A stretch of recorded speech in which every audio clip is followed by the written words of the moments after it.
कल प्रदोष पड़ेगा।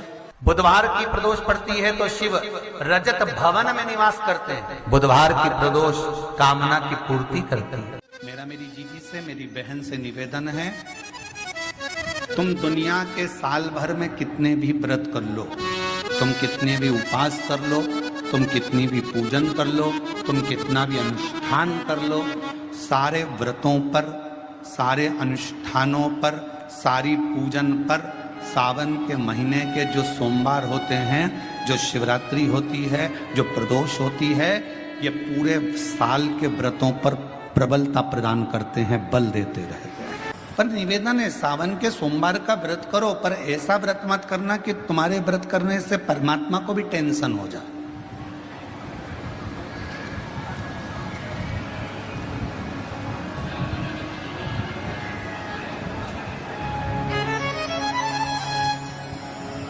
कई माताएं व्रत कर लेती हैं, मेरा सावन का महीने में व्रत है, पूरा 1 महीना व्रत करूंगी, 1 लौंग खाऊंगी, 1 गिलास दूध लूंगी, इसके सिवाय कुछ नहीं लूंगी, 1 फल खाऊंगी, इसके सिवाय कुछ नहीं। बहू बेचारी बोल रही, मम्मी शुगर ऊपर नीचे हो जाएगी, तुम्हारा बीपी ऊंचा नीचा हो जाएगा, तुम तो खाओ पियो। अब आपको पूरे महीने भगवान शंकर की आराधना भी करना है, पूजन भी करना है, अर्चना भी करना है, जाप भी करना है, कथा भी सुनना है, मंदिर भी जाना है, और मालूम पड़ा ऊपर से तुम बीमार पड़ गए।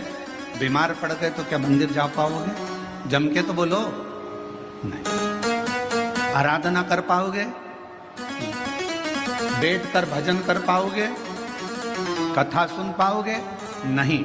इसलिए व्रत ऐसा करना जिस व्रत में तुमको भी टेंशन नहीं, तुम्हारे परिवार को भी टेंशन नहीं, और भगवान शंकर को भी टेंशन नहीं, किसी को चिंता नहीं, तुम्हारे व्रत करने से किसी को परेशानी नहीं। मालूम पड़े तुम भोजन का त्याग कर दो, इसका त्याग कर दो, उसका त्याग कर दो, सब चीजों का त्याग कर दो और बीमार पड़ जाओ, तो शिव महापुराण की कथा कहती है ऐसा तप, ऐसी साधना किसी की। कई माताएं तो ऐसी भी होती हैं भाई, पत्र लिखती हैं, कहे गुरुजी हमारे घर में अभी इनकी तबीयत ठीक हुई, फिर ससुर की तबीयत खराब हो गई, देवर का हो गया, देवरानी का हो गया, सास की हो गई, मेरी हो गई, बच्चे बीमार पड़ रहे हैं, कहीं कोई बीमार पड़ रहा है, कोई बीमार पड़ रहा, एक ना एक घर में बीमार पड़ते ही रह रहे हैं, कोई ठीक रह ही नहीं पा रहा। गुरुदेव हमारे घर में कोई दोष हो गया क्या, या हमारे पूजन के कक्ष में कोई तकलीफ हो गई, या हमारे घर में पितृदोष हो गया, वास्तु दोष हो गया, काल सर्प दोष हो गया, एक बीमार पड़ता एक ठीक होता, फिर बीमार पड़ता फिर ठीक होता, फिर बीमार पड़ता फिर ठीक होता। शिव महापुराण की कथा कर रही है, शंकर भगवान का चरित्र कर रहा है। सावन के महीने में प्रदोष का जो दिन आए, 2 प्रदोष श्रावण के महीने के 2 प्रदोष पड़ेंगे। किसी भी प्रदोष पर एक पीपल के पत्ते पर कनेर का पुष्प अपने घर के अंदर रख लीजिए प्रदोष के 1 दिन पहले, और प्रदोष वाले दिन उसको बहते हुए पानी में डाल दीजिए।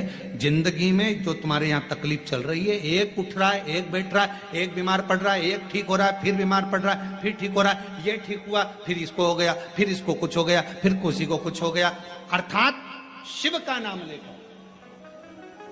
और फिर ही ध्यान देना, इस क्रम को करने के लिए आपको तुमरुकेश्वर महादेव का नाम लेना पड़ेगा। कौन से महादेव का नाम बोलना है? तुमरुकेश्वर महादेव, जिन्होंने भगवान शंकर की अविरल भक्ति को धारण करा। एक शिव और एक गुरु, 2 वाणी पर अगर भरोसा निश्चित है तो यह मानकर चलो कि भगवान शंकर आपके जीवन में कभी तकलीफ आने ही नहीं देगा। एक शिव की वाणी, एक गुरु की वाणी। जिस प्रदोष व्रत का हम वर्णन करते हैं, जिस प्रदोष के दिन का आपको बधाई कल हमने दी थी कि प्रदोष की आपको बधाई हो, प्रदोष शाम का जो समय होता है, प्रदोष काल जो होता है, उसका वर्णन जब हम करते हैं, ये प्रदोष की पूजन का विधान किसने बनाया, ये प्रदोष की पूजन का नियम किसने बनाया, ये प्रदोष की संध्या काल का, प्रदोष के समय का पूजन का विधान कौन बनाया, ये प्रदोष के समय पर एक बेलपत्र चढ़ाने का विधान किसने बनाया, प्रदोष के समय पर एक समीपत्र चढ़ने का विधान किसने बनाया, प्रदोष के समय पर अगर मान लो कोई भिखारी से भिखारी व्यक्ति भी है जो ठेला चला रहा है, उसके पास में खाने के लिए कुछ नहीं है, फटे कपड़े पहन रहा है, उसकी जिंदगी में कुछ भी नहीं बचा और कर्जे में लदालूम हो गया। एक चावल का दाना अगर वो प्रदोष के दिन, प्रदोष काल में शाम के समय पर शंकर के शिवलिंग पर चढ़ा देता है तो 3 या 4 प्रदोष में उसका कर्जा चूकना प्रारंभ हो जाता है। वो प्रदोष का विधान है। इतना ये प्रदोष का वर्णन करा किसने? इतना प्रदोष की महत्वता बताई किसने? कौन करे इतना वर्णन? अगर प्रदोष की महत्वता बताने वाला कोई है, इसीलिए मेरे शंकर भगवान माता सती को लेकर कुंभज ऋषि के यहाँ, अगस्त ऋषि के यहाँ कथा सुनने के लिए गए थे, क्योंकि उनके बराबर कोई शंकर के महत्व को बता नहीं सकता और प्रदोष के महत्व को नहीं बता सकता। सती मैया को प्रदोष का महत्व बताने के लिए शंकर सती जी को लेकर कुंभज बाबा के यहाँ गए थे, अगस्त ऋषि, कि प्रदोष के महत्व को तो जानो सती, तुम प्रदोष के महत्व को तो सती जानो, तुम प्रदोष के महत्व को तो सती पहचानो कि प्रदोष का महत्व क्या होता है, प्रदोष काल का महत्व क्या होता है, प्रदोष के समय का महत्व क्या होता है। जिस समय पर सूरज डूब रहा हो, चंद्र प्रकाशित हो रहा हो, दोनों का मेल हो रहा हो, ना तो पूरा सूरज डूबा है, न पूरा चंद्र आया है, न पूरा अंधेरा है, न पूरा उजाला है, उस समय को प्रदोष काल कहा गया, उस समय को प्रदोष का समय कहा, प्रदोष काल कहा। अब कई लोग हमसे कहते हैं गुरुजी आप हमको प्रदोष का समय बताया करो कि प्रदोष काल किसको कहते हैं, प्रदोष का समय किसको कहते हैं। अब एक बात हम आप सबसे कहना चाहते हैं, जितने लोग आस्था चैनल पर सुन रहे हैं, जितने फेसबुक यूट्यूब पर सुन रहे हैं और जितने रेवाड़ी की इस पवित्र धरा पर कथा को सुन रहे हैं, आप सबसे एक बात कहना चाहिए। अगर हम समय देखकर बताएं आपको कि शाम को 6 बजे, 6:30 बजे, 6:30 पे लेकर 7:30 के बीच में ये समय है, या 5:30 से लेकर 6:30 तक का ये समय है, या हम तुमको बोल दें कि इतनी बजे ये समय प्रदोष काल का रहेगा या इतनी बजे ये समय रहेगा, तो देखिए कभी कभी ठंड का समय आता है तो दिन जल्दी ढल जाता है, कभी कभी गर्मी का समय रहता है तो दिन बहुत लेट ढलता है। इसलिए समय की गणना से मत चलो, आप तो ये अंदाजा लगाकर रखो कि दिन ढल रहा हो, अंधेरा होना शुरू हो रहा, सूरज डूब रहा हो, चंद्र प्रकाशित हो रहा हो, अंधेरा अपना काम कर रहा है, सूरज ढलता जा रहा है, दिन कम होते चले जा रहा है और अंधेरा थोड़ा बढ़ते चले जा रहा है। इन दोनों का जो मिलन का समय हो, अब वो कितनी भी बजे, आप तो बस उसके मिलन का समय निकाल लो, वही समय प्रदोष काल कहलाता है, वही समय प्रदोष काल।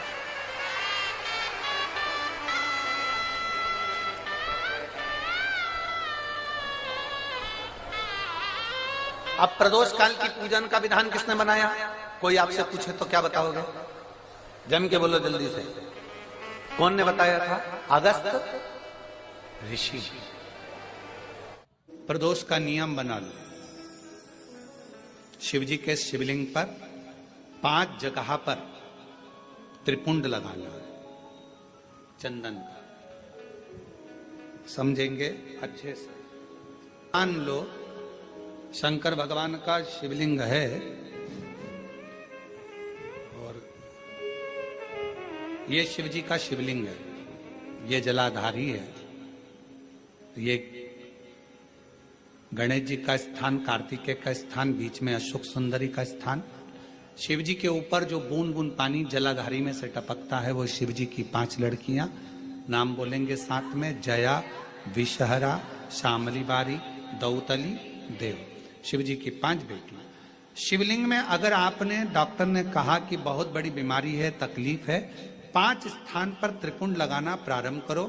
पहला, दूसरा, तीसरा, चौथा, 5वां, अर्थात शिवलिंग के कहीं पर भी भाग पर आप अगर 4 स्थान पर नीचे भी लगाएं और एक स्थान पर ऊपर भी लगाएं, शिवलिंग के किसी भी भाग पर 5 जगह पर चंदन का लेपन करना प्रारंभ करो। उसी चंदन के भाग में से 5 जगह का नमः शिवाय बोलकर थोड़ा सा चंदन लेकर आइए कंठ पर और वक्षस्थल अर्थात हृदय पर उसको लगाना प्रारंभ करो। धीरे धीरे धीरे धीरे रोग कंट्रोल में आएगा और दुख मिटना प्रारंभ हो जाएगा। दुख मिटेगा। शिव जी के पंचानंद मुख से पंचाक्षर मंत्र प्रगटा है। कौन सा मंत्र है? सब बोलिए, नमः नमः। राम जी तक अगर तुमको तुम्हारी पूजन पहुंचाना है, भगवान कृष्ण तक तुम्हें अपनी कोई पूजन पहुंचाना है, देवी जी तक तुम्हें कोई पूजन पहुंचाना है, बृहस्पति महाराज, नवग्रह, राहु, केतु, चंद्र, सूर्य, बुध, मंगल, जो भी ग्रह हैं, शनि आदि, उन तक तुम्हें अपनी पूजन पहुंचाना है। अपनी कुल देवी, कुल देवता, पितर देवता, जितने भी देवी देवता हैं, उन तक अगर आपको कोई पूजन पहुंचाना है तो किसकी पूजन करेंगे? तो कहा शंकर भगवान की अगर किसी ने पूजन कर ली तो 33 कोटि देवता तक वो पूजन पहुंच जाए।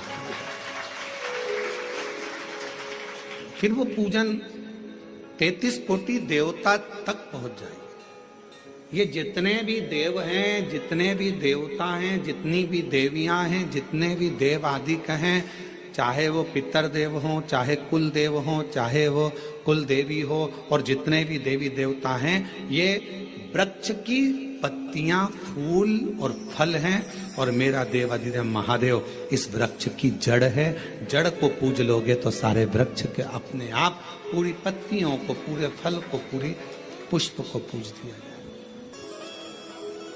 किसी ने कहा आपको केतु लग गया, किसी ने कहा आपको मंगल लग गया, किसी ने कहा आपको बुध लग गया, किसी ने कहा आपको शुक्र लग गया, शनि लग गया। और शिव महापुराण की कथा में रुद्रखंड कह रहा है ऐसा कोई ग्रह नहीं है जो शंकर भगवान के पास आकर अपना विनय नहीं करा। सूर्य देवता ने भी विनय करा, चंद्र देवता ने भी विनय करा, सारे बृहस्पति हो, शुक्र हो, बुध हो, मंगल हो, ये सारे देवता भगवान शंकर से आकर विनय करे थे। तो शिव जी ने इनको वचन दे दिया था कि तुम पूरे नव की नव ग्रह मेरे शिवलिंग के पास में होगे और जो मुझे जल चढ़ाएगा वो नवग्रह देवता अपने आप शांत स्वभाव में हो जाएंगे और उनको फल प्राप्त। ये शिव का वचन। एक पूजे सब पूजे। वृक्ष की जड़ में जल दिया, पूरे वृक्ष की पत्तियों में, फल में, फूल में पानी पहुंच गया। उसी तरह शंकर भगवान का यदि भजन करा है, शिव जी का यदि स्मरण करा है, शिव नाम का यदि जाप करा है, शिव नाम में अगर हम आपको डूबे हुए हैं तो ये मत सोचना कि हम राम जी को छोड़ दिया या हम कृष्ण जी को छोड़ दिया या हम देवी जी को छोड़ दिया, हमने पार्वती जी को जल नहीं चढ़ाया, हमने गणेश जी को जल नहीं चढ़ाया, हमने कार्तिकेय को जल नहीं चढ़ाया, हमने नंदी को जल नहीं चढ़ाया, हमने सूर्य नारायण भगवान को जल नहीं चढ़ाया, हमने चंद्रदेव की पूजन नहीं करी तो हमको दोष लगेगा। ना ना ना, शिव महापुराण की कथा कहती है यदि आप अपने घर से एक लोटा जल भरकर शंकर जी को समर्पित करते हो तो सारे देवताओं की आराधना पूजन अपने आप अपने आप। 5 स्थान है जहां पर भगवान शंकर को चढ़ा हुआ जल यदि हम लगाते हैं तो हमारे 9 ग्रह, चाहे शनि हो, चाहे राहु हो, चाहे केतु हो, चाहे बृहस्पति हो, सारे ग्रह हमारे अनुकूल हो जाते हैं।